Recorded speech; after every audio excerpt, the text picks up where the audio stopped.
Hello students, मैं अनादि Sharma Elon की तरफ से आपके लिए लेके आया हूं हमारी सीरीज जिसका नाम है JEE main pinnacle finest questions from session 1।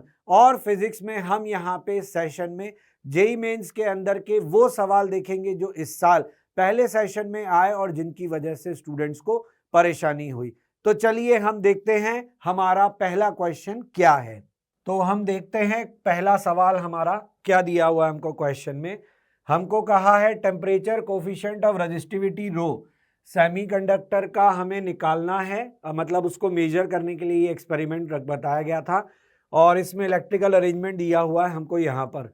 Arm BC जो है वो कहा गया था सेमीकंडक्टर से बना हुआ है। एक्सपेरिमेंट को कंडक्ट किया गया 25 डिग्री सेल्सियस पे और उस वक्त सेमीकंडक्टर आर्म यानी कि बीसी का रेजिस्टेंस था 3 मिली ओम। आर्म बीसी को कूल किया गया कांस्टेंट रेट से और कहा कि गैल्वेनोमीटर नल डिफ्लेक्शन दिखाता है आफ्टर 10 सेकेंड। तो ये क्वेश्चन मेरी चॉइस है बिकॉज इस क्वेश्चन में एक सेमीकंडक्टर दूसरा करंट इलेक्ट्रिसिटी दोनों कॉन्सेप्ट्स को आपस में मर्ज किया गया है बहुत ही खूबसूरत तरीके से, बहुत ही बढ़िया तरीके से। और सेमीकंडक्टर का करंट इलेक्ट्रिसिटी के साथ ये कॉम्बिनेशन जो है ये यूजुअल प्रैक्टिस नहीं है, ये अनयूजुअल प्रैक्टिस है। तो जेई मेंस जो है वो जेई एडवांस की तरीके से सवाल फ्रेम कर रहा है डिफरेंट टॉपिक्स को मर्ज करके, इसलिए ये क्वेश्चन हमने यहाँ इंक्लूड किया। तो हम यहाँ पे जानते हैं गैल्वन अब बैलेंस वी स्टोन ब्रिज है तो हम जानते हैं 0.8 डिवाइडेड बाय 1 क्योंकि सभी मिली ओम में है तो हमें यूनिट कन्वर्जन की जरूरत नहीं। उधर बीसी का रेजिस्टेंस हम मान लेते हैं R है और नीचे का रेजिस्टेंस 3 है। तो सॉल्व करते हैं तो R का वैल्यू क्या मिलता है 3 इंटू 0.8 दैट मेक्स इट 2.4। लेकिन क्वेश्चन में कहा गया है कि ये रेजिस्टेंस इनिशियली R0 था और टेम्परेचर के साथ हमने क्या किया है, टेम्परेचर जो है उसको टाइम के साथ डिक्रीज किया है तो उस वजह से हमारा टेम्परेचर चेंज हुआ, टेम्परेचर कम हुआ और उस वजह से रेजिस्टेंस भी बदला। तो यहाँ पे हमारा रेजिस्टेंस 2.4 रह गया, इनिशियली वो 3 था क्योंकि हमने अपने टेम्परेचर को कितने डिग्री से कम किया होगा बता सकते हैं। तो यहाँ पे देखिए कि आपने 2 डिग्री सेल्सियस पर सेकेंड, तो 10 सेकेंड में आपने कितना टेम्परेचर जो है वो रिड्यूस कर दिया होगा, तो आपने -20 जो है वो टेम्परेचर रिड्यूस कर दिया होगा क्योंकि आपने कहा है क्वेश्चन में कि dt/dt is equal to -2 degree Celsius per second. तो ऑब्वियसली 10 सेकेंड बाद आप कितना टेम्परेचर चेंज कर देंगे -20 डिग्री का। तो ये आपका इक्वेशन बना। अब इस इक्वेशन में केवल एक अननोन बचा दैट इज अल्फा। तो हम जानते हैं कि इसको हम 24/30 लिख सकते हैं, ये बन जाएगा 1 - 2 अल्फा। तो 1 - 2 अल्फा ये बन जाएगा। तो 2 अल्फा का वैल्यू कितना आ गया 2 अल्फा नहीं 1 - 20 अल्फा। तो ये कितना आ गया 20 अल्फा को हम इधर ले आते हैं, ये बन जाएगा 1 - 24/30, ये बन जाएगा 6/30, ये बन जाएगा 1/5। तो अल्फा का वैल्यू जो है वो कितना आ जाएगा 1/100 दैट मेक्स इट 10⁻⁻², जो कि हमारा अब अल्फा का वैल्यू यहाँ पे नेगेटिव है तो ये बहुत कॉमन सी बात है। यहाँ मैंने चेंज इन टेम्परेचर को नेगेटिव ले लिया, अगर मैं चेंज इन टेम्परेचर को नेगेटिव ना लेता तो मेरा अल्फा नेगेटिव आ जाता, बात वही है। तो हमारा आंसर क्या आएगा third option, third option. Clear है। अगला सवाल देखते हैं कि अगला अच्छा सवाल क्या पूछा गया था। अगला अच्छा सवाल पूछा गया था वंस अगेन व्हीटस्टोन ब्रिज का सवाल था, लेकिन इस क्वेश्चन में कैपेसिटर इंक्लूड किए गए। फिर से वही बात है, करंट इलेक्ट्रिसिटी का इस बार कॉम्बिनेशन बनाया गया कैपेसिटर के साथ में और इस कॉम्बिनेशन में हमसे कहा गया कि charge store in C1 and C2। तो दोनों चीजें मिलाने की वजह से ये क्वेश्चन कैलकुलेशन वाइज या सोचने वाइज वहां पे टिपिकल हो गया। वैसे तो आप देख सकते हो कि C1 और C2 पे चार्ज स्टोर लिखने के लिए मुझे बेसिकली चाहिए होगा A और D के अक्रॉस पोटेंशियल डिफरेंस और B और C के अक्रॉस पोटेंशियल डिफरेंस। तो हम क्या देखते हैं कि करंट इस ब्रांच में आया होगा और इस तरीके से करंट ट्रैवल करके गया। अगर ऐसे करंट ट्रैवल किया तो R इक्विवेलेंट का वैल्यू कितना हुआ होगा 4 ओम, ये है 1 ओम 2 ओम ये है और 6 ओम ये है, कितना हो गया 12 ओम। सो वी कैन से कि करंट इन द सर्किट क्या रहा होगा, 6 वोल्ट की बैटरी, 12 ओम का रेजिस्टेंस, 1/2। अब इस 1/2 के चलते आप देख सकते हो कि आप ए पर जब पहुंचे होंगे तो आपके पास वोल्टेज होगा 6 वोल्ट। 6 वोल्ट में से आपने कितना ड्रॉप कर दिया, तो जैसे ही आप 4 ओम को पार किए होंगे 2 वोल्ट गया, यानी यहां पे रह गया 4 वोल्ट। फिर 4 वोल्ट में से भी आपने गैल्वेनोमीटर को पार किया तो 2 इंटू 1/2 क्या रह गया आपके पास, 3 वोल्ट। यहां 3 वोल्ट और फिर 3 वोल्ट लेके आप यहां गए तो 6 इंटू 1/2 0 वोल्ट। तो मैंने सारे वोल्टेजेस लिख दिए। अब इसके बाद आपके लिए चार्ज स्टोर निकालना बहुत आसान है। Q1 का चार्ज स्टोर लिखोगे तो उसकी कैपेसिटी है 4 माइक्रोफैरेड और पोटेंशियल डिफरेंस हो गया 3। Q2 की वैल्यू लिखोगे तो उसके लिए पोटेंशियल डिफरेंस हो गया 4 और आपकी जो कैपेसिटी है वो हो गई 6, तो इट इज हाफ। तो हाफ कौन से ऑप्शन में था, ऑप्शन 4। तो ये हमारा आंसर होना चाहिए। तो ये कॉम्बिनेशन बेस्ड एक और सवाल जेईई मेंस में आया हुआ सेशन 1 का। आगे बढ़ते हैं अगले एक अच्छे सवाल के लिए। इस सवाल में हमें क्या कहा था, लाइट प्लैनेट जो है वो रिवॉल्व कर रहा है अराउंड अ मासिव स्टार और सर्कुलर ऑर्बिट है, रेडियस आर है, पीरियड ऑफ रिवॉल्यूशन टी है। यहां तक सब कुछ कैपलर जैसा है।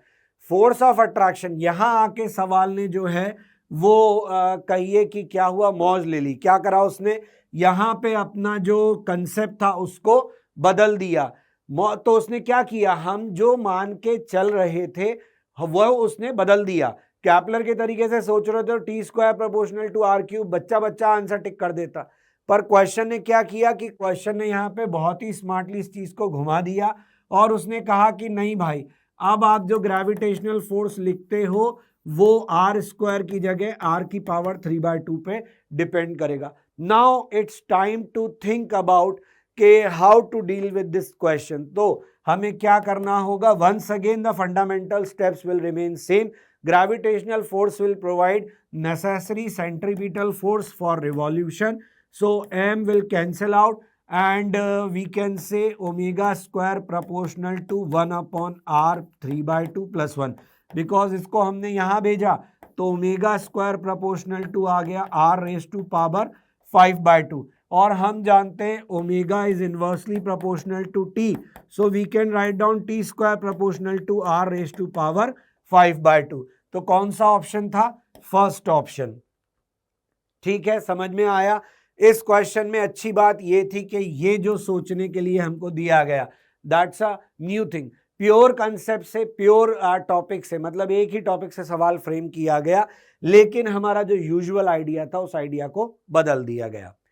अगले सवाल में हमें कहा है कि with rise in temperature the Young's modulus of elasticity.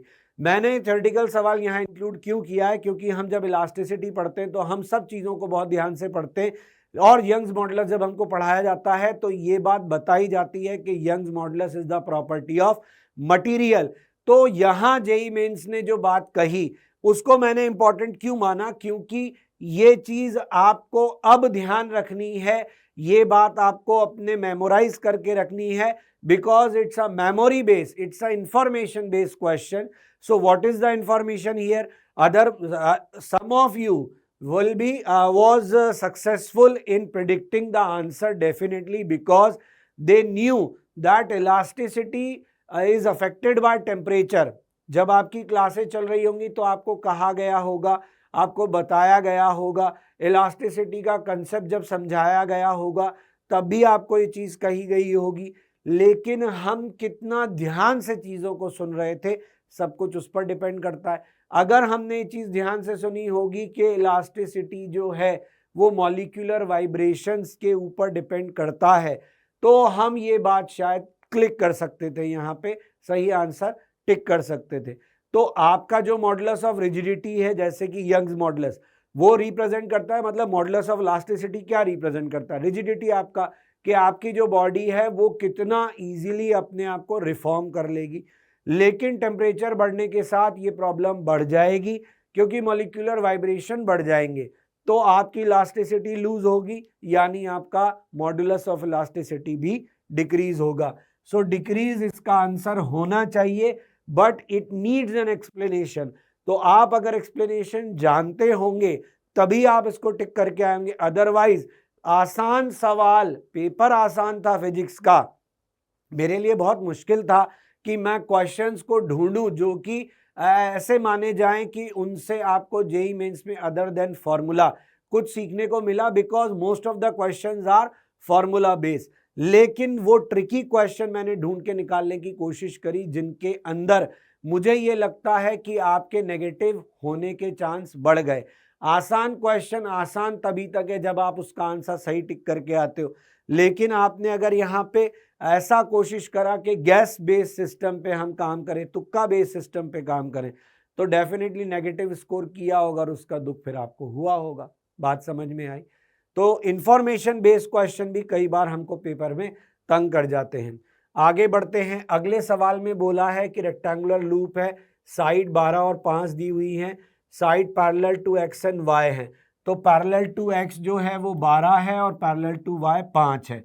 तो इस तरीके से हमारा लूप है, this side is 12 centimetre and this side is 5 centimetre.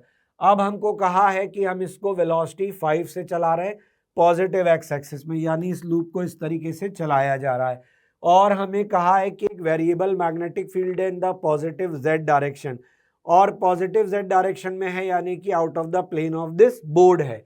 Gradient हमको दिया हुआ है, यानी कि हमको dB बाय dx का वैल्यू दिया हुआ 10⁻³ टेस्ला पर सेंटीमीटर, और 10⁻³ 10⁻², 10⁻⁻1 टेस्ला पर मीटर।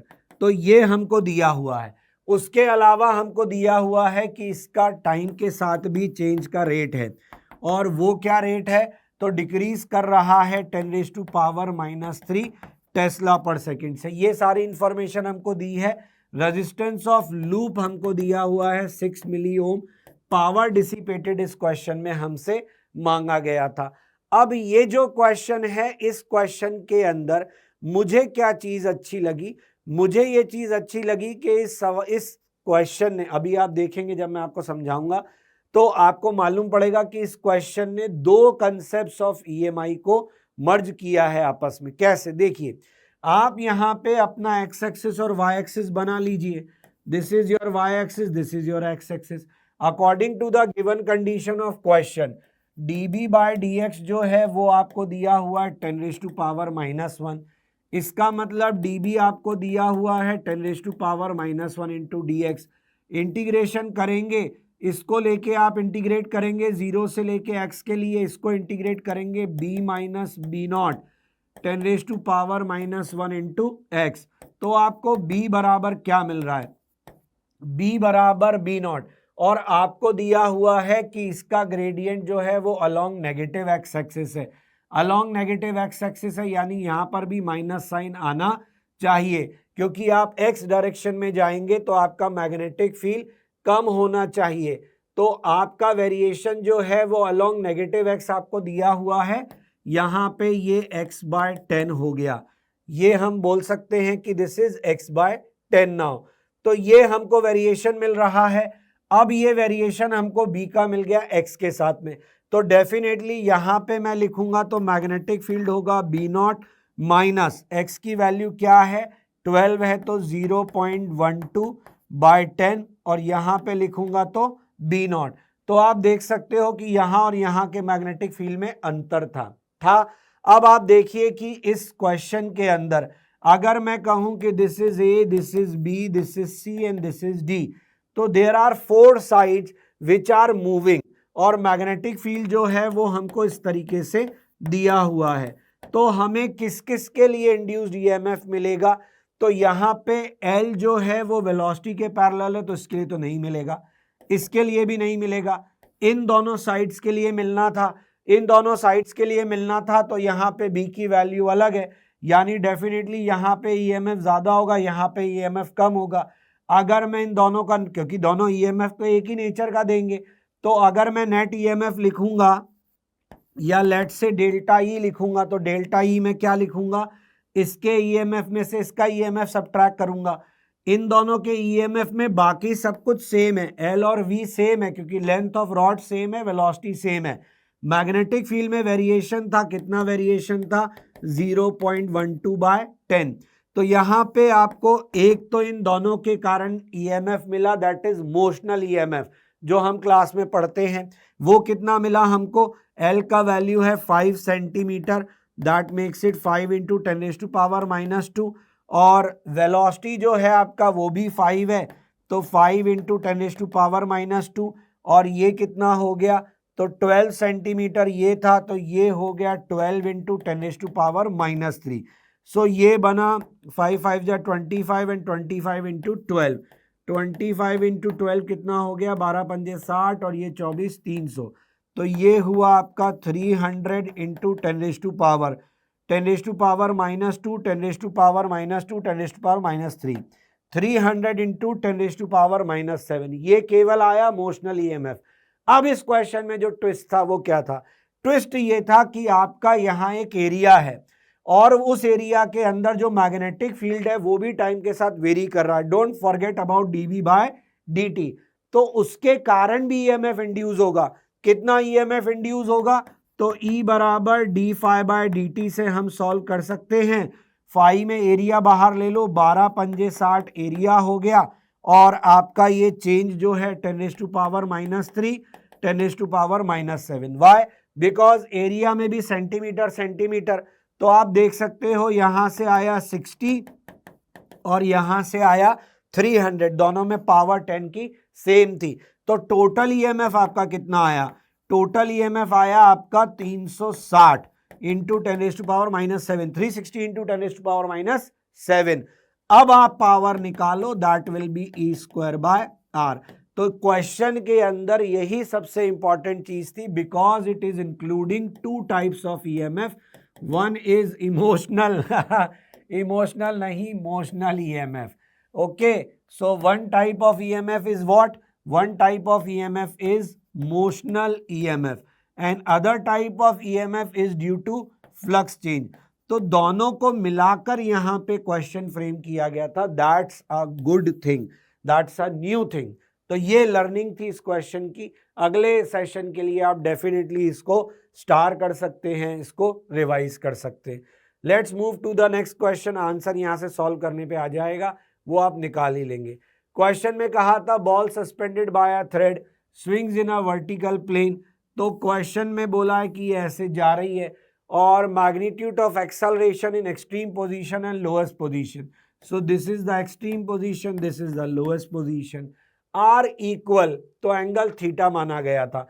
अब मैंने इस क्वेश्चन को यहाँ पे क्यों इंक्लूड किया है, बिकॉज इसके अंदर वर्टिकल सर्कुलर मोशन के फंडामेंटल इंफॉर्मेशन की आपको जरूरत पड़ेगी और आपको ये ध्यान रखना पड़ेगा कि in case of vertical circular motion आपकी जो इक्वेशंस आपने लिखी थी वो किस तरीके की थी। जैसे कि इस सिचुएशन में मैं मानूं कि ये v वेलोसिटी लेके घर से निकला, थीटा एंगल चलने के बाद ये रुक गया, यानी इसकी काइनेटिक एनर्जी जो थी वो पोटेंशियल एनर्जी में कन्वर्ट हो गई। पोटेंशियल एनर्जी लिखने में किसी को जोर नहीं आएगा। अच्छा, अब यहां पे जब ये था तो इस पर आप देखिए टेंशन का फोर्स ऊपर, ग्रेविटी का फोर्स नीचे। There is no force which is along the tangential direction. It means lowest position पे जो एक्सेलरेशन था वो एक्चुअल में इसका सेंट्रीपिटल या रेडियल एक्सेलरेशन था, and that will be v²/L. So from this we can find out what is v²/L.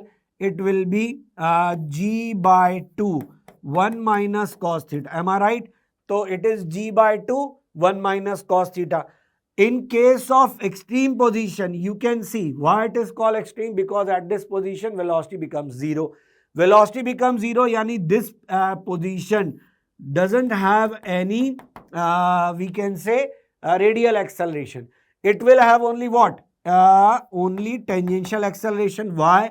Because g has a component in this direction. What is that component? G sin theta. So question is saying that these two accelerations are equal. Extreme, ये जो आपका extreme का acceleration है और lower का, and इसका मतलब आपके लिए क्या निकला कि सेंट्रीपिटल और टेंजेंशियल एक्सेलरेशन जो हैं वो आपस में इक्वल है। तो आपको इन दोनों को आपस में इक्वल करना था। Now it's simple trigonometric question जिसको सॉल्व करने पे आपको tan θ/2 बराबर हाफ मिलेगा।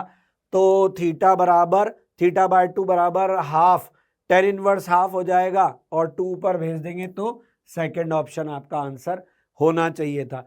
तो सोचने वाली बात बस यही थी कि एक बार रेडियल सोचना था, एक बार टेंजेंशियल सोचना था। तो प्योर कंसेप्ट में, प्योर टॉपिक में एक मुझे लगा ये सवाल जो है मैकेनिक्स के ऊपर अच्छा सवाल बना दिया गया, वर्टिकल सर्कल पे अच्छा सवाल पूछ लिया गया।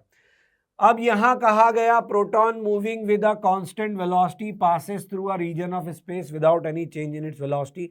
बेसिकली लॉरेंज फोर्स का सवाल है, लेकिन वंस अगेन थ्योरेटिकल सवाल है और मुझे इन सवालों में जो सबसे इंपॉर्टेंट बात लगती है, फिर से वही बात, आसान सवाल आसान तब है जब उसके नंबर आपको मिले। आसान सवाल अगर नेगेटिव हो गया तो वो फिर आसान नहीं था आपके लिए। अब इस क्वेश्चन में आपको कैसे फटाफट सोचना था, कैसे आपको प्रिसाइज सोचना था, ये आपके फंडामेंटल्स पे बहुत ज़्यादा डिपेंड करता है। आपको ये पता है कि इलेक्ट्रिक फील्ड जो है वो हर हाल में आपके पार्टिकल पे फोर्स लगाएगा, चाहे आपके पार्टिकल के पास में वेलोसिटी हो, चाहे पार्टिकल के पास में वेलोसिटी ना हो, अलोंग हो तो भी, परपेंडिकुलर हो तो भी, किसी एंगल पे हो तो भी, चार्ज पार्टिकल रेस्ट में हो तो भी इलेक्ट्रिक फील्ड उस पर फोर्स लगा सकता है। तो पहली चीज, इलेक्ट्रिक फील्ड अगर है तो आपको बी वेयर होने की जरूरत है, क्योंकि इलेक्ट्रिक फील्ड है तो फिर उसका फोर्स है, और अगर उसका फोर्स है तो पार्टिकल के अंदर एक्सेलरेशन आएगा ही आएगा। It can only be balanced when there is another force like magnetic force. तो जहां आपने लिखा कि E is not equal to 0 और वहां आपने B को अगर 0 लिख दिया तो इक्विलिब्रियम कभी नहीं मिल सकता आपको।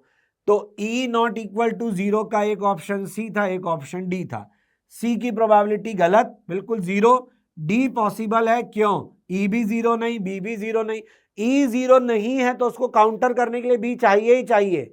तो E 0 क्योंकि चार्ज पार्टिकल है, अगर चार्ज पार्टिकल नहीं होता तो अलग बात होती। तो फिर ये वाला ऑप्शन सही हो जाएगा इस कंडीशन के अकॉर्डिंग। अब आते हैं A और B पर।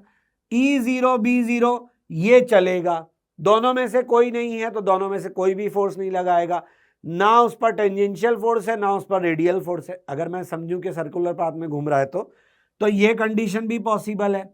इलेक्ट्रिक फील्ड है ही नहीं, मैग्नेटिक फील्ड है केवल। तो मैग्नेटिक फील्ड के साथ तो बहुत सारी कंडीशन है, क्योंकि वो वेक्टर प्रोडक्ट है तो वो देखकर फोर्स लगाता है। अगर आपकी velocity parallel to magnetic field हो गई तो इस केस में ये कोई फोर्स नहीं लगाएगा, लेकिन इलेक्ट्रिक फील्ड के साथ ऐसा नहीं है। तो होने को ये कंसेप्चुअल क्वेश्चन था, पर फिर भी आप अगर इसको गलत करके आए तो it's time to think, it's time to revise, it's time to make your concepts stronger। तो ये आपको क्लियर, कौन सा आंसर हुआ इसका? Third answer, A B and D. Clear है? आगे बढ़ते हैं। यहां कहा गया था कि स्फेरोमीटर, ये बहुत ही सेंसेशनल क्वेश्चन रहा इस सेशन का।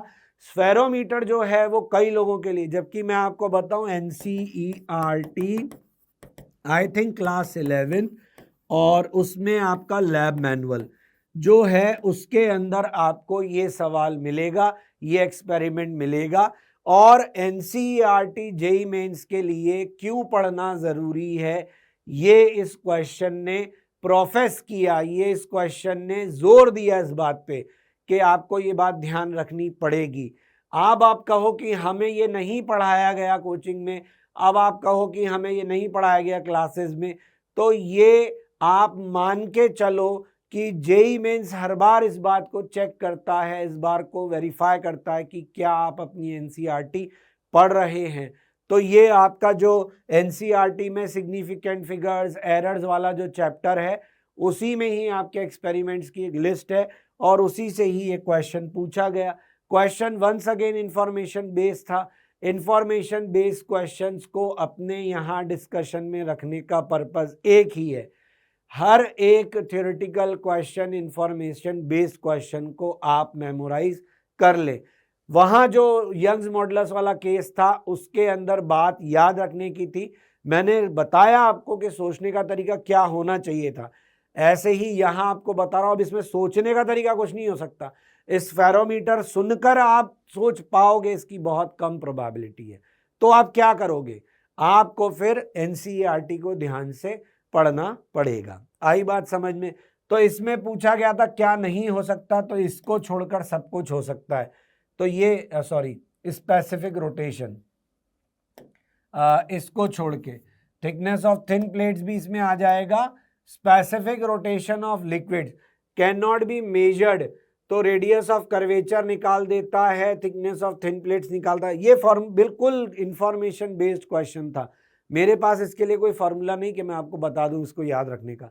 नेक्स्ट क्वेश्चन देखते हैं, कॉन्वेक्स लेंस। ये बहुत ही मुझे फिर वह एक कॉम्बिनेशन वाला सवाल, जेईई मेंस ने इस बार जेईई एडवांस की तरह कंसेप्ट्स को मर्ज करके आपको ऐसी फील देने की कोशिश करी है कि क्वेश्चन में अच्छा कहीं पे जरूरत थी भी और कहीं पे आपको इतना सोचने की जरूरत नहीं भी थी। जैसे इस क्वेश्चन में कॉन्वेक्स लेंस का फोकल लेंथ दिया है, इमेज बना रहा है एक्सटेंडेड सोर्स की फोटो इलेक्ट्रिक सेल पे। अब आपको कहा करंट आई बना, लेंस को रिप्लेस किया दूसरे कॉन्वेक्स लेंस से, same diameter but focal length बदल दी, फोटो इलेक्ट्रिक करंट बता। अब आपको जानबूझ के फोकल लेंथ बदल के ये सोचने पर मजबूर किया कि ज्योमेट्रिकल ऑप्टिक्स का यहाँ कोई प्ले है।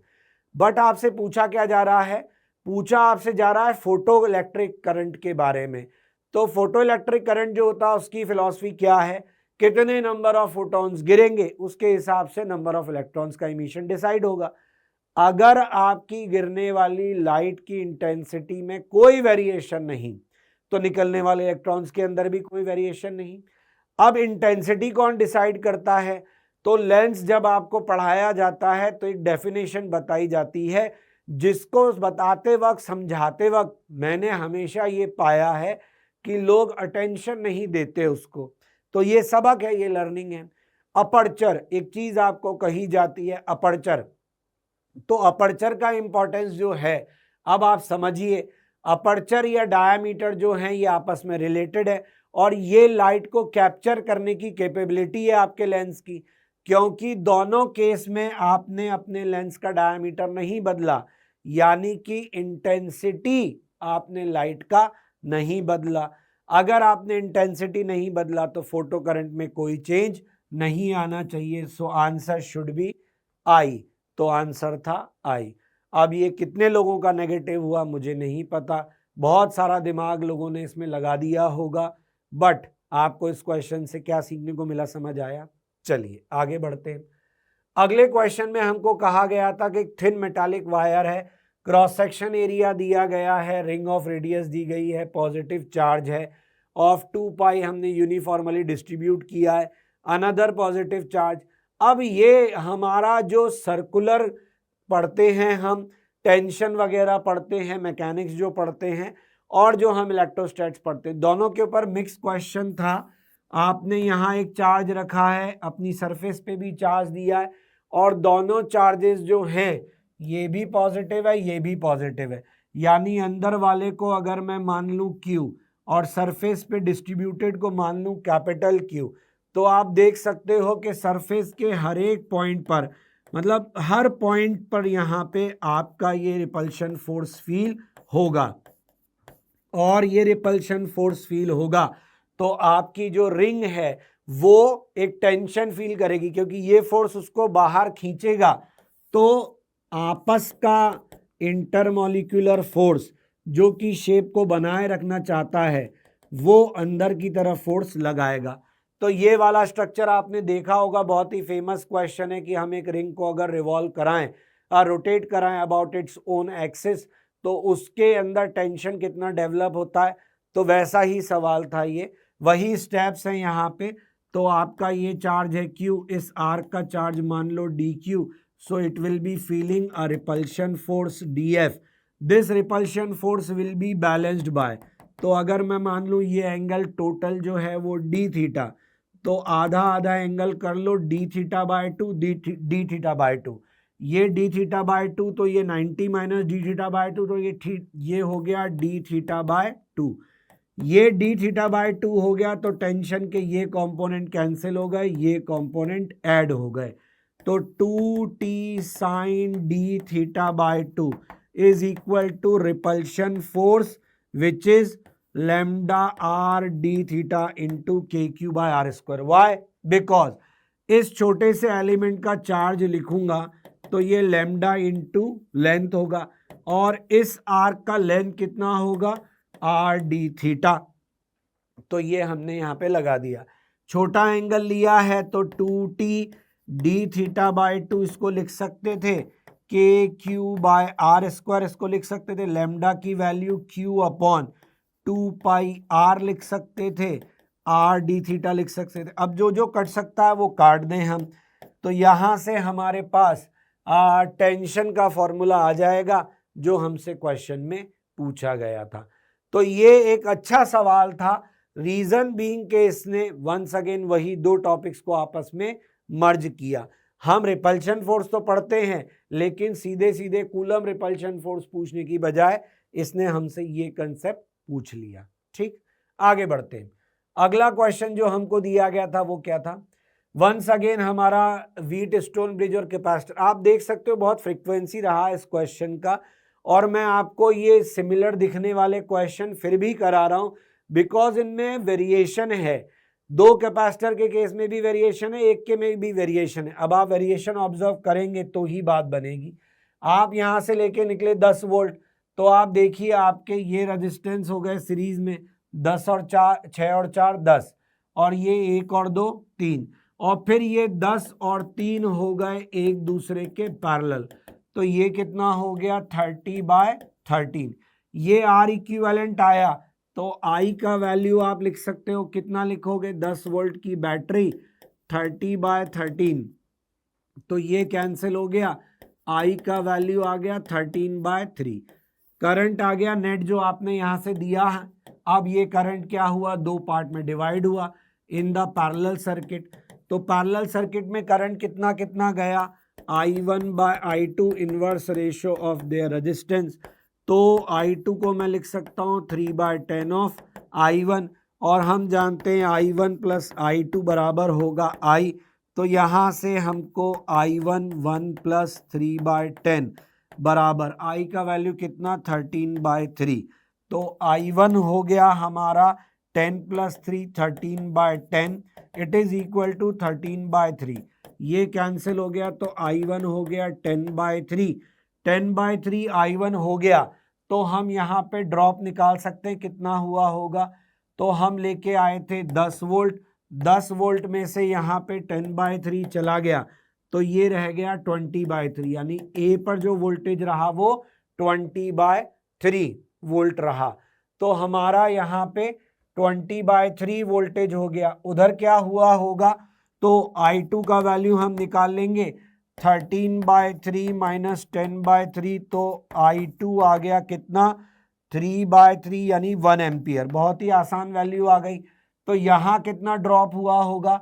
तो यहाँ हम लेके आए थे 10 वोल्ट, और 10 वोल्ट में से यहाँ पे कितना हो गया ड्रॉप?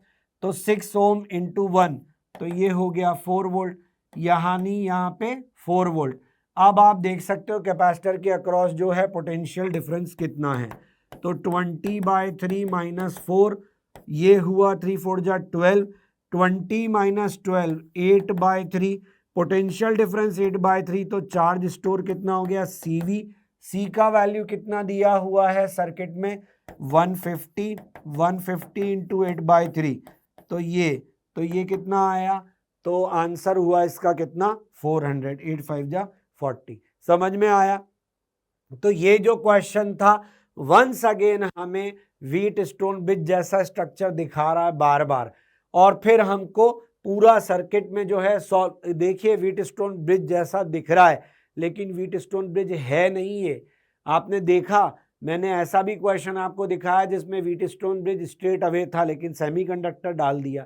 तो आप समझिए कि आपके साथ यहाँ पे किस तरीके के क्वेश्चन फ्रेमिंग किए जा रहे हैं, और आपकी जो क्लासिकल सोच है कि ऐसा दिखने वाला हर सवाल व्हीटस्टोन ब्रिज का ही होता है, उसको बार बार टारगेट किया गया है अलग अलग आपके उनमें डेट्स पे कि 27 और 29 और 30 और 31। मैंने तो सारे आपके जो सेशंस हुए उन सबको मिलाकर ये कलेक्शन बनाया है क्वेश्चंस का। तो देखते हैं अगला सवाल। क्वेश्चन में दिया हुआ है de Broglie wavelength of an electron is same as that of photon और वेलोसिटी ऑफ इलेक्ट्रॉन इज 25%। तो रेशियो ऑफ काइनेटिक एनर्जी पूछा गया था। अब देखिए इस क्वेश्चन में वैसे तो ये इस टाइप के क्वेश्चन आपने बहुत सारे किए होंगे, लेकिन इस क्वेश्चन में आप एक चीज यूज कर लेते, एक तरीका, एक फॉर्मूला यूज कर लेते तो आपके लिए ये क्वेश्चन बहुत आसान हो जाता। बेसिकली ये क्वेश्चन जो था एक अरेंजमेंट पे बेस्ड था। अगर आप वो अरेंजमेंट यूज कर लेते तो मुझे लगता है आप इसका आंसर बिल्कुल सही निकाल लेते, क्योंकि मुझे लगता है कई लोगों ने इसका आंसर फोर्थ निकाला होगा जो कि गलत था। तो बता देते हैं कैसे करना है क्वेश्चन को। इलेक्ट्रॉन के लिए तो हम लिखेंगे H/mv। H/mv में अब हमें क्वेश्चन में चाहिए क्या? क्वेश्चन में वेलोसिटी ऑफ इलेक्ट्रॉन का रिलेशन 25% ऑफ c दिया है, यानी कि c/4 दिया है, और मांगा है काइनेटिक एनर्जी का रेशो।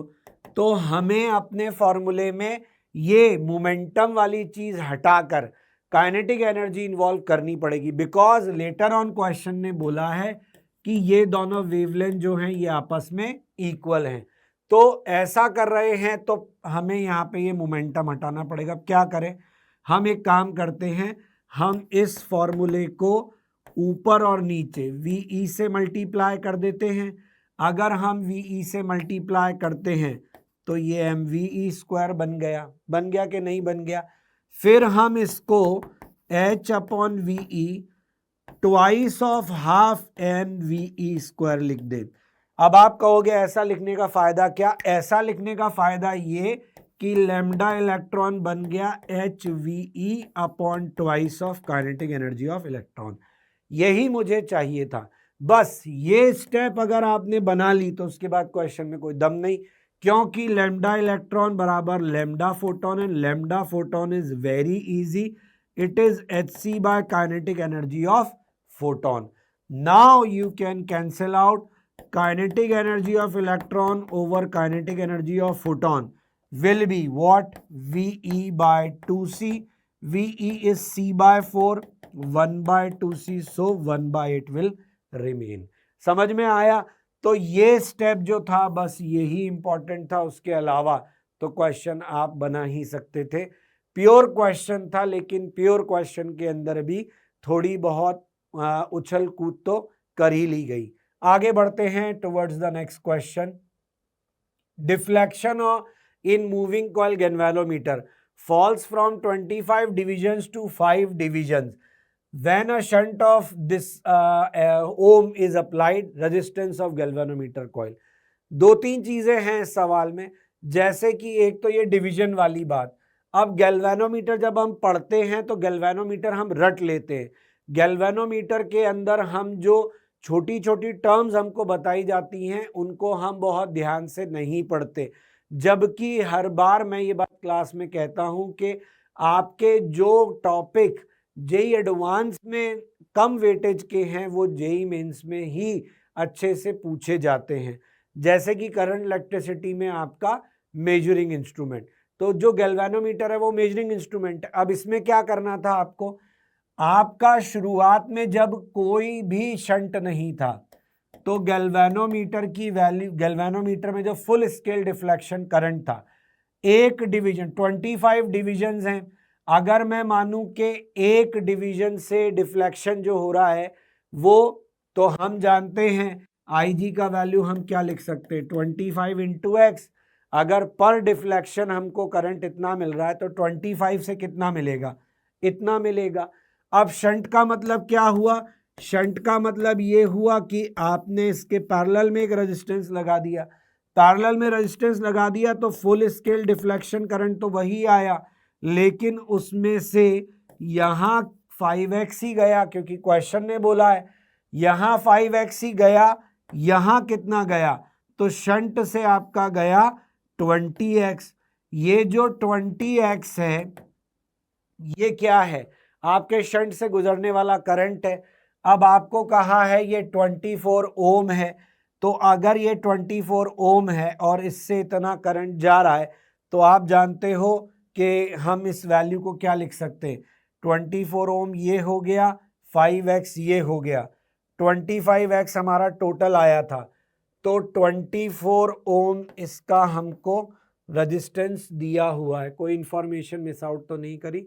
रेजिस्टेंस ऑफ गैल्वेनोमीटर हमसे मांगा गया है, तो हमने 25x यहाँ पे दिया, इसको मैं क्या लिख सकता हूँ 5, ये शंट रेजिस्टेंस, 20x इसका अमाउंट ऑफ करंट हो गया। करंट को मैं लिख सकता हूँ पोटेंशियल, पोटेंशियल यानी कि ये potential V by R, I equal to V by R, तो V equal to I R, 5x into G, ये हुआ पोटेंशियल।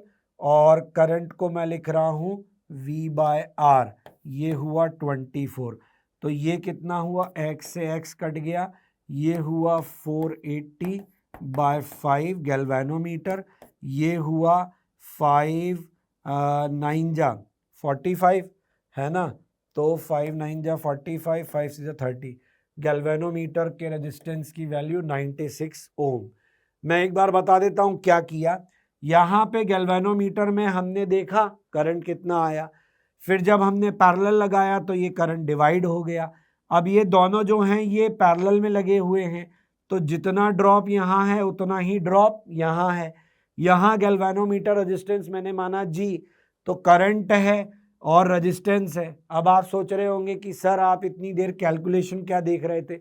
एक्चुअल में ये जो x मैंने माना है, ये x मुझे अपने आप को याद दिलाना पड़ रहा था कि it is amount of current पर डिफ्लेक्शन ना, तो उसकी वजह से मुझे यहाँ पे ये प्रोसेस करने में टाइम लग रहा था कि ये 5x जो है this is current, this is not anything else, और करंट इनटू रेजिस्टेंस किया तो आया वोल्टेज। ये दोनों वोल्टेज बराबर होंगे, तो इस रेजिस्टेंस से करंट कितना जा रहा है, तो वोल्टेज डिवाइड बाय रेजिस्टेंस यानी करंट, और वो कितना था 20x, तो सॉल्व किया तो गैल्वेनोमीटर। यही मैं आपको कह रहा हूँ, वैल्यूज भी देखो आप बहुत क्लोज काउंटर वाली रखी गई हैं, और यहाँ पे ये जो इंफॉर्मेशन है पर डिफ्लेक्शन वाली, ये भी हमारे यूज की थी। आगे बढ़ते हैं towards the next question. 16 ohm wire को हमने बेंड किया स्क्वायर लूप में, ठीक है, स्क्वायर लूप में किया यानी हर ब्रांच का 4 ओम हो गया। 9 वोल्ट की बैटरी हमने इंटरनल रेजिस्टेंस 1 ओम के साथ लगाई है, ठीक है, यहाँ हमने लगाई होगी। एक 4 माइक्रोफैरेड का कैपेसिटर हमने कनेक्ट किया है across one of its diagonal, यहाँ हमने इसको कनेक्ट किया है। तो हमसे पूछा एनर्जी स्टोर। वंस अगेन इस क्वेश्चन में हमको वही सर्किट देखने को मिल रहा है। आप देखिए कितना रिपीटिशन है इस क्वेश्चन का। फिर आप क्यों बार बार बता रहे हो सर, क्योंकि मैं आपका हर चेंज पर ध्यान लाना चाह रहा हूं। This time you don't have any diagram, अब आपको बिना डायग्राम के इमेजिन करना था, उसमें भी आप कैलकुलेशन मिस्टेक कर बैठोगे। तो देखिए सवाल में हो क्या रहा है, यहाँ एक 4 ओम है, यहाँ एक 4 ओम है, ये 4 ओम है, फिर यहाँ एक 4 ओम है, फिर यहाँ बैटरी है, और यहाँ एक रेजिस्टेंस है 1 ओम का ना, 1 ओम दिया हुआ है 1 ओम। तो 4 4 4 और ये 4, तो ये तीनों तो हो गए सीरीज, 4 4 8 4 12, ये 12 और ये 4 हो गए पैरेलल में, 12 और 4 पैरेलल में, तो 12 4 16, ये कितना हो गया 3 ओम। तो ये आ गया आपका 3 और ये आ गया आपका 1, 3 और 1 हो गए सीरीज में। तो करंट कितना हो गया, बैटरी है 9 वोल्ट की, और ये 3 और 4, 9/4 एम्पियर आपका करंट आया। 9/4 एम्पियर करंट यहाँ से चला होगा, तो ये दो पार्ट में डिवाइड हुआ होगा, एक इस ब्रांच में गया होगा, एक इस ब्रांच में गया होगा। फिर वही कैलकुलेशन I1/I2, I1 का रेजिस्टेंस है 12 और I2 का रेजिस्टेंस है 4, तो हम कह सकते हैं I2 is equal to 3 times of I1। So I1 plus 3I1 बराबर 9/4, I1 बराबर 9/16। इफ I1 बराबर 9/16, तो 9/16 के कारण यहाँ 4 और 4 8 पर कितना ड्रॉप हुआ होगा, तो 9/2 ड्रॉप हुआ होगा। तो हम लेकर कितना आए थे 9 वोल्ट, 9 वोल्ट में से 9/2 हमने ड्रॉप कर दिया, तो रजिस्टेंस के अक्रॉस, हाँ ये कैपेसिटर के अक्रॉस हमारा ड्रॉप कितना आया, तो यहाँ 9 वोल्ट था और 9 वोल्ट में से यहाँ पहुंचते पहुंचते 9/2 रह गया, तो 9/2 और 9, तो 9/2 डिफरेंस आ गया, पोटेंशियल डिफरेंस आ गया, और हमसे पूछा एनर्जी स्टोर, तो हाफ सी कितना दिया हुआ है 4, हाफ सी वी स्क्वायर 81/4, 4 से 4 कैंसिल, 81/2, 81/2 इज x/2, तो x इक्वल टू 81, ये हमारा आंसर हुआ। तो इस क्वेश्चन में once again current, electricity, capacitor, potential difference across capacitor use किया गया और ये कैलकुलेशन हमने यहाँ पे किया है। समझ में आया? ये हुआ आपका एक और सवाल। वंस अगेन वही टाइप का वेरिएशन था लेकिन अब डायग्राम नहीं था। तो देखते हैं ये क्वेश्चन, यहाँ पे हमको दिया गया था given circuit voltage across load resistance RL। RL basically हमारा ये रेजिस्टेंस था। तो इस क्वेश्चन के अंदर once again semiconductor, current, electricity दोनों को मिक्स किया गया। हम देख रहे हैं, हमने पहले भी ऐसा सवाल हमें मिला है जहां सेमीकंडक्टर और करंट, मतलब सबसे ज्यादा वेरिएशन मुझे जो दिख रहे हैं, सबसे ज्यादा कॉम्बिनेशन जो बनाए गए हैं वो करंट इलेक्ट्रिसिटी के साथ ही बनाए गए। तो यहाँ भी करंट इलेक्ट्रिसिटी के साथ कॉम्बिनेशन बनाया गया है।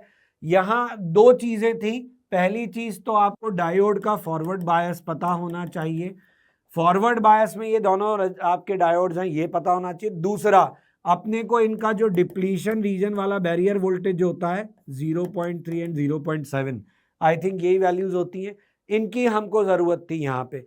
और ये दोनों यूज करने का फायदा ये हुआ कि ये मिलाकर 1 वोल्ट है, यानी आपकी बैटरी 15 का ईएमएफ देगी लेकिन यहाँ पे ही 1 वोल्ट ड्रॉप हो जाएगा, तो करंट को मतलब रेजिस्टेंसेस को जो बेसिकली ईएमएफ मिलेगा, जो वोल्टेज मिलेगा, दैट इज 14। अब यहाँ पे 1.5 और 2.5 total resistance, that makes it 4, तो करंट इन सर्किट हो गया 7/2। अब ये आपके जो हैं ये किलो में हैं, और हाँ ठीक है, तो ये मिली एम्पियर हो गया क्योंकि आपका रेजिस्टेंस जो है वो किलो में दिया हुआ है। तो हमसे कहा था लोड के अक्रॉस ड्रॉप, तो लोड के अक्रॉस ड्रॉप हो जाएगा current in the circuit and resistance of the load, तो 7/2 ये हुआ और ये 2.5 हुआ, तो ये कितना हुआ, ये 3.5, 2.5, 3, 5, 2, 5, 525, 2, 5 से 15, 2, 17 और 2, 5 से 10, 6, 1, 7, तो ये हुआ 5, 7, 8 और दोनों के 8.75, तो बहुत ही क्लोज वैल्यूज हैं पहली तीन, है ना, और 8.75 आंसर होना चाहिए। तो वैसे कुछ भी नहीं था क्वेश्चन में, लेकिन फिर भी ये कंफ्यूज कर सकता था लोगों को। अगर ये चीज भूल गई होगी तो इसकी वजह से भी क्वेश्चन में हमको दिक्कत आई होगी। तो ये हमारा आंसर हुआ। आगे बढ़ते हैं टुवर्ड्स द नेक्स्ट क्वेश्चन। क्या दिया है अगले क्वेश्चन में? एक्सपेरिमेंट है, मेजर कर रहे हैं focal length of convex lens, magnitude of object distance, image distance measured with reference to the focal point. Y X plot यहाँ पे किया गया, फोकल लेंथ ऑफ लेंस हमसे मांगी गई है। ये क्वेश्चन मैंने अपने कलेक्शन में क्यों लिया? इसलिए लिया क्योंकि हमारा during the study of lens maximum emphasis रहता है on the lens formula 1/v minus 1/u equal to 1/f। लेकिन हम ये बात भूल जाते हैं कि देयर इज अनदर फॉर्मूला जो कि न्यूटन्स फॉर्मूला बोला जाता है, which is x1 x2 f square. और हमने अगर इसको नहीं याद रखा, अगर हमने इसको रिवीजन में छोड़ा, मैंने आपको पहले भी कहा फिर बता रहा हूं, जेईई मेंस में आपको फॉर्मूलों का जो रिकॉल है वो बहुत अच्छे से होना चाहिए ड्यूरिंग एग्जाम टाइम। तो ये रिकॉल बहुत मैटर करता है। अब इस क्वेश्चन में ये जो लाइन थी, ये अच्छा ये भी चीज है कि ये क्वेश्चन न्यूटन लॉ का है। कैसे आप सोचोगे न्यूटन्स फॉर्मूला का है? तो ये न्यूटन्स फॉर्मूला का क्वेश्चन है क्योंकि इसमें फोकल पॉइंट से डिस्टेंसेस दी गई है।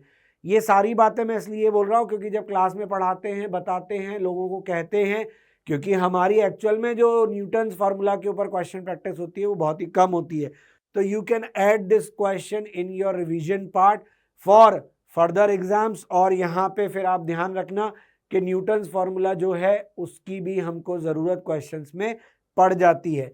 अब ये x1 x2 और कुछ नहीं है, आपके क्वेश्चन के x और y हैं। बाकी क्वेश्चन बहुत आसान था क्योंकि आपको इस पॉइंट के लिए y भी 20 x भी 20, तो f square is 20 into 20, so f is equal to 20। तो यहाँ f का आंसर 20 ही आएगा। लेकिन ये क्वेश्चन सबसे बढ़िया, सबसे तेजी से आपके न्यूटन्स के फॉर्मूले के साथ ही हो पाता। आगे बढ़ते हैं टुवर्ड्स द नेक्स्ट क्वेश्चन। इस क्वेश्चन में क्या दिया गया, ऑल्दो ये क्वेश्चन बोनस हुआ लेकिन वो भी जान लेते हैं क्यों हुआ। 2 थर्मोडायनेमिकल प्रोसेसेस दिए गए, मोलर हीट कैपेसिटी दी गई है और हमसे कहा गया है सीपी सीवी भी हैं, इनमें से स्टेटमेंट करेक्ट चूज करो। तो देखिए log P versus log V, जब ग्राफ पढ़ाए जाते हैं थर्मोडायनेमिक्स के तो हम कितनी ध्यान से उनको सुनते हैं। पी लॉग पी बराबर लॉग पी बराबर यहां दिया हुआ है tan इनवर्स गामा और ये दिया हुआ है बराबर लॉग ऑफ v। या फिर हम ऐसा कहें कि ये इस एंगल की बात कर रहा है, यानी कि एक्चुअल में हमको जो स्लोप दिया गया है क्वेश्चन में वो हमारा स्लोप है गामा, तो this is gamma log v। तो p बराबर हम यहां से क्या लिख सकते हैं, v raise to power gamma, यहां से हम लिख सकते p v raise to power minus gamma equal to constant. ये यहां पे आया हमारा रिलेशन। पॉलीट्रॉपिक प्रोसेस जो हम थर्मोडायनामिक्स में पढ़ते हैं उसका ग्राफ से क्या रिलेशन है और ग्राफ से उसकी इक्वेशन कैसे हम निकाल सकते हैं। हमें इक्वेशन बेस्ड क्वेश्चन तो करना आता है, ग्राफ बेस्ड क्वेश्चन करना नहीं आता, उसी पर ये क्वेश्चन जो है खेल गया। तो पीवी की पावर माइनस गामा बराबर कांस्टेंट हमको मिला। यहाँ पे अगर हम मोलर हीट लिखेंगे तो वो कितनी हो जाएगी, CV plus R1 minus gamma, यहाँ हमारा गामा की जगह माइनस गामा है। ये पॉलीट्रॉपिक प्रोसेस का सीधा फॉर्मूला होता है, लेकिन वहाँ पे degree of polytropic process 1 minus n लिखा जाता है, यहाँ n खुद माइनस गामा है तो ये आया 1 प्लस गामा। ठीक है, फिर दूसरा प्रोसेस दिया हुआ है बी वाले के लिए आप देखोगे तो क्या पाओगे, लॉग पी बराबर लॉग वी, है ना, दिख रहा है P बराबर V, यानी P बराबर V रेज टू पावर -1। ये भी आपका एक प्रोसेस हुआ। इसके लिए अगर आप कैपेसिटी लिखोगे तो CV प्लस R1 माइनस 1, तो ये +1 हो गया, CV प्लस R/2। अब आखिरी में आता है CP which is CV plus R। तो आप देख सकते हो CP में R जुड़ रहा है, R जुड़ रहा है CV के साथ, यहाँ पे R/2 जुड़ रहा है। गामा अगर 1 से बड़ा है, दिया है क्या क्वेश्चन में, गामा 1 से बड़ा, वैसे भी गामा 1 से बड़ा ही है। गामा अगर 1 से बड़ा है तो ये जो वैल्यू है ये R/2 से छोटी होगी। तो on the basis of that CP बड़ा दिख रहा है CB से और CB बड़ा दिख रहा है CA से, क्योंकि गामा अगर 1 से बड़ा हुआ तो ये R/3 और R/4 जैसी कोई टर्म आएगी जो कि छोटी है। तो CP से CP बड़ा हुआ सबसे, ठीक है ना, CP बड़ा हुआ किससे, CV से, और CV नहीं, CA, CP एंड CV। तो हमको यहाँ पे गामा के ऊपर डिपेंडेंसी आ रही है। गामा जो है वो हमको कितना दिया हुआ है, molar heat capacity, molar heat capacity. अब ये हमारे लिए कंट्रोवर्शियल हो गया कि हमें गामा के बारे में कुछ कहा नहीं गया तो हम गामा को क्या माने। वैसे हम गामा मोनो और गामा डाया देखते हैं तो दोनों ही 1 से बड़े हैं, तो आंसर तो ये होना चाहिए था CP, CB और CA। वैसे मैं ऐसे ही मजे ले रहा हूँ, इनमें से कोई ऑप्शन अगर होता तो ये बोनस क्यों हुआ होता, तो कोई भी आंसर नहीं था इसलिए ये बोनस हुआ। ठीक है, समझ में आया। आगे बढ़ते हैं। नेक्स्ट क्वेश्चन जो हमको दिया गया था, ये क्वेश्चन मैंने अपने कलेक्शन में क्यों लिया, बिकॉज डाइपोल के सवाल तो हम एक्सपेक्ट करते हैं, लेकिन मल्टीपल डाइपोल्स के सवाल हम एक्सपेक्ट नहीं करते। अब वैसे तो बहुत सिंपल सवाल था, based on V K P dot R upon R cube का सवाल था, लेकिन इस क्वेश्चन के अंदर ये चीज इंपॉर्टेंट थी कि आपको यहाँ पे दो डाइपोल दिए गए, एक डाइपोल दिया गया ये वाला, एक डाइपोल दिया गया ये वाला। इस डाइपोल की बात करें तो इनके लिए जो लेंथ था वो 2L, तो ये था 2QL, है ना, और इसके केस में जो गैप था वो था 4L, तो ये था 8QL।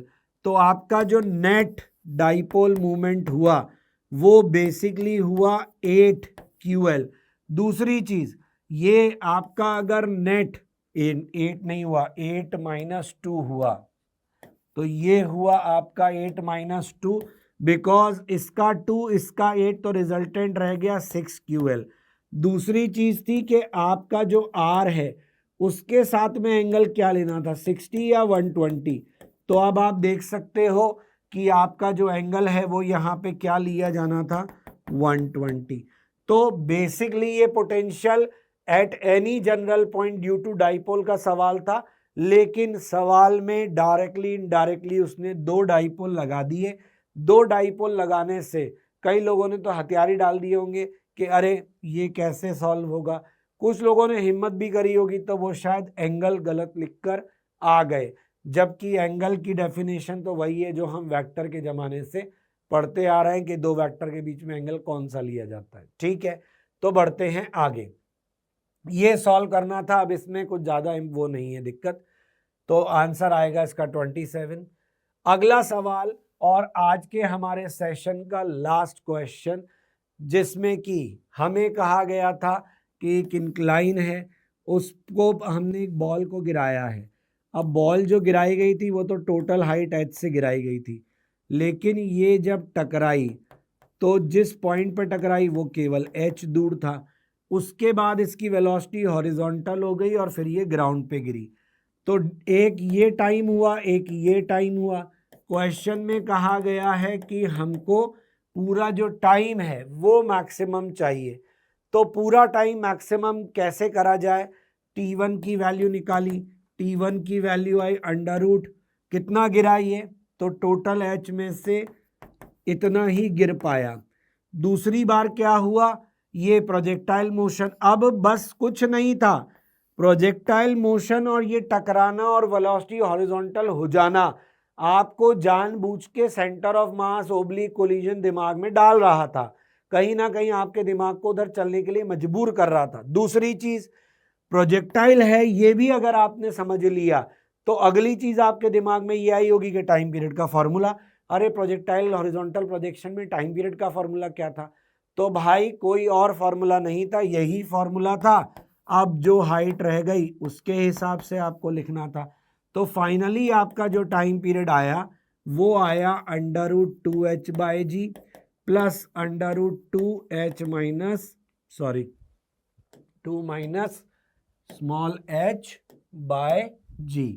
- ठीक है ना।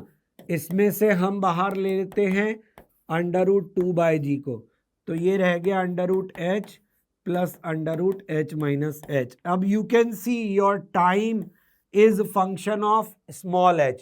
तो हमें क्या करना है, इसको डिफरेंशिएट करना है, let's say with respect to small h।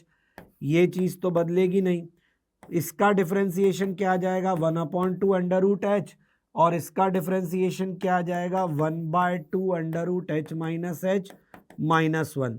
तो इसकी वैल्यू बराबर कर दो 0, यानी कि 1/2 √h बराबर 1/2 √h - 2 से 2 कैंसिल हो गया, तो √h बराबर √h - h, square on both side, h बराबर h - h, तो h बराबर कैपिटल H/2। तो क्वेश्चन में इसकी वैल्यू मांगी गई थी, तो ये क्या आ गया, 2, तो आंसर है 2। समझ में आया। तो ये सवाल जो था ये भी अपनी इन एट्रीब्यूट्स की वजह से, एक तो ये जो डिफरेंशिएशन वाला पार्ट था दैट इज वेरी गुड, आपके लिए जब मल्टीपल स्टेप्स हो जाते हैं तो जेईई मेंस के हिसाब से वो क्वेश्चन जो है अच्छे की कैटेगरी में आ ही जाता है। आपके क्वेश्चन में मल्टीपल कंसेप्ट्स इन्वॉल्व हो जाते हैं तो भी वो क्वेश्चन जेईई मेंस के अच्छे क्वेश्चन की कैटेगरी में आ जाता है। और अगर आपके क्वेश्चन के अंदर ऐसी इंफॉर्मेशन पूछ ली जाए जिसको कि हम नॉर्मल कोर्स में या ड्यूरिंग नॉर्मल स्टडी इग्नोर कर देते तो भी वो क्वेश्चन नेगेटिव हो जाने पे इंपॉर्टेंट हो ही जाता है। तो that was my theme behind these questions और यही सोच के मैंने ये कलेक्शन आपके लिए बनाया। आई होप कि आपको यहाँ सीखने को मिला होगा, जानने को मिला होगा और ये समझ में आया होगा कि किस तरीके के क्वेश्चंस आपको एग्जाम में ध्यान रखकर करने हैं। इनमें से जो भी पार्ट आपको इन्फ्लुएंस किया हो please work on that. All the very best from my side and मिलेंगे हम नेक्स्ट सेशन में। तब तक के लिए बाय बाय, थैंक यू।